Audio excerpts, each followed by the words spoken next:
Welcome back to Mark Carney's book club. Today we are starting chapter 12.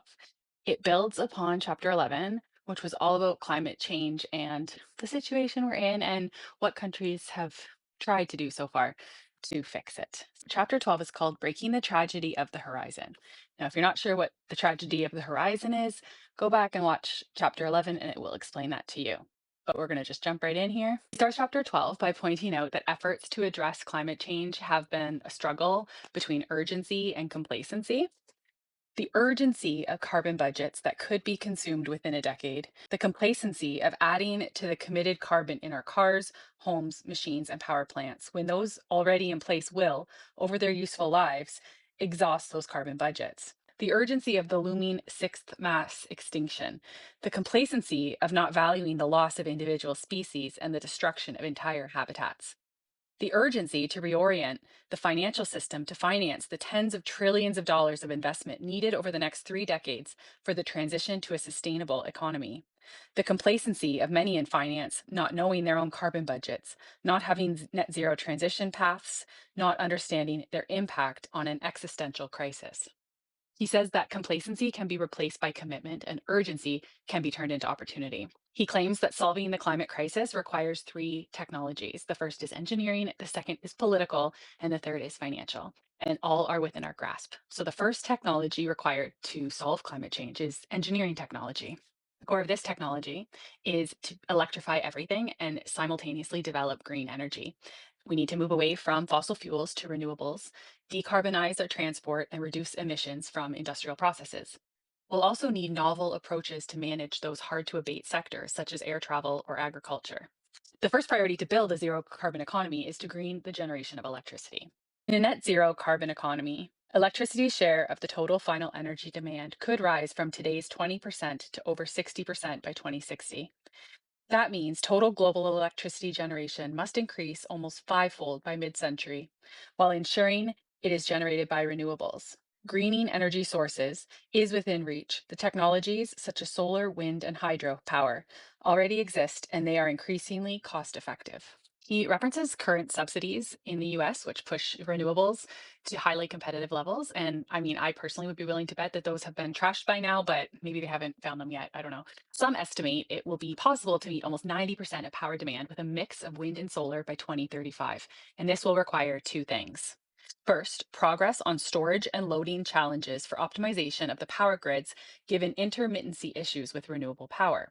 Second, it will require rapid deployment, doubling capacity every 7 years, which, as we shall see in a moment, will depend crucially on the credibility and predictability of public policies. On top of moving to renewable sources of energy, we need to increase the efficiency of our power usage with an immediate priority of retrofitting old energy inefficient homes. Second priority is to decarbonize our transport wherever possible.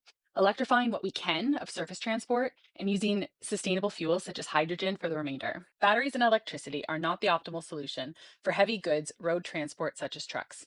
Hydrogen is much more compatible, but the hydrogen powered transport economy is much less mature than that for electric powered infrastructure.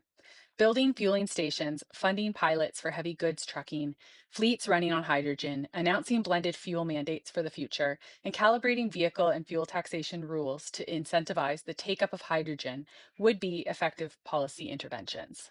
Aviation and shipping falls in the harder to abate category. Either the technology to decarbonize these sectors doesn't exist or they aren't yet commercially viable. Third priority is to reduce industrial emissions. And the industrial sector is responsible for 32% of global emissions. Industrial sector is one of the biggest consumers of energy, so moving to renewable energy generation will make a sizable difference. The energy intensity of this sector could be reduced by up to 25% by 2030 by upgrading or replacing existing equipment with the best available on the market.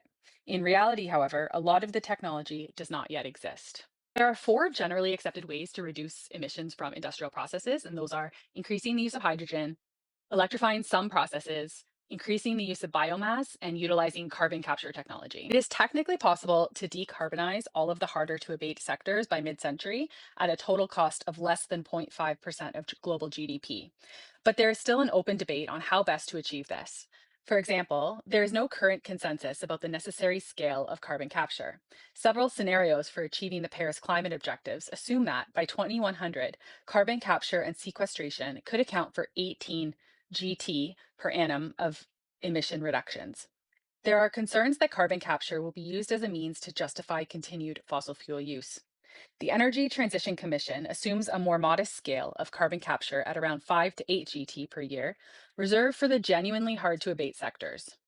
In most cases, carbon capture technologies will capture about 80 to 90% of the CO2 stream, with the remaining 10 to 20% still released into the atmosphere. Goldman Sachs estimates that about 25% of total current anthropogenic greenhouse gas emissions are not abatable under currently available large scale technologies, which underscores the need for further technological innovation and greater investment in sequestration technologies. And sequestration has not yet reached large scale adoption and the economics of scale that lead to cost competitiveness.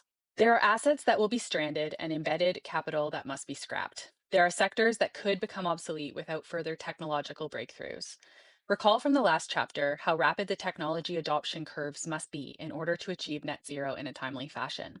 To some, this presents a counsel of despair, to others, enormous possibilities. To the optimistic venture capitalists, the technological choke points that currently prevent the attainment of net zero for industries like air transport or steel are opportunities disguised as intractable challenges. Critical to the road to sustainability will be achieving scale economies in existing technologies.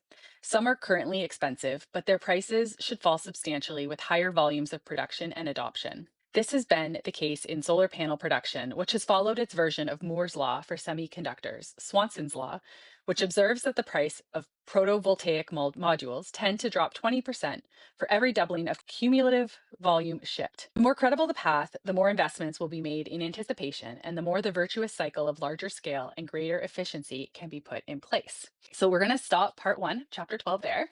The next technology that we're going to discuss in part 2 that is required to battle climate change is political technology. So stay tuned for that video, follow along, and let me know what you think of this chapter so far.